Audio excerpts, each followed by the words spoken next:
Hey everyone, in this video, I'm going to show you how to fix the "Your browser is a bit unusual" error on GoDaddy so you can get back into your account and manage your domains in 2026. Let's get into it. First, delete all browsing data. The unusual error is often triggered by a conflict in your browser's stored memory, so a complete refresh is the most effective first step.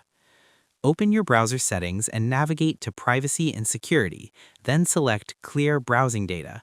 Set the time range to All Time and ensure cookies, cache, and browsing history are all checked. In 2026, GoDaddy's security algorithms are extremely sensitive to mismatched data tokens.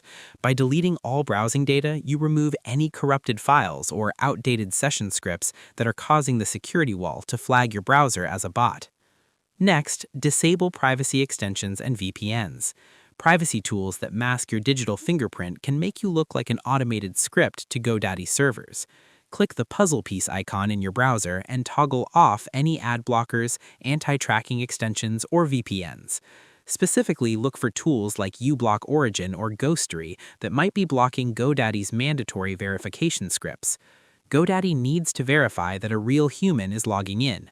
When you hide your IP address or block background scripts, their system can't see you properly, leading it to assume your browser is being manipulated by a script. Lastly, switch to incognito or a different browser. If your main browser profile is still being flagged, using a clean environment usually bypasses the security loop. Press Ctrl-Shift-N to open a new incognito. Navigate back to GoDaddy and try logging in again. If that fails, try a different browser like Firefox or Edge. An incognito window starts with 0 active extensions and 0 history. This forces GoDaddy to treat you as a brand new, clean visitor, which often bypasses the unusual flag that was stuck to your main browser profile. And that's pretty much it. To fix the unusual browser error in 2026, start by deleting all browsing data from the beginning of time, then disable any VPN or ad blockers. If you're still blocked, open an incognito window to log in with a completely fresh, unmasked session. I hope this helped you out, and I see you in the next one.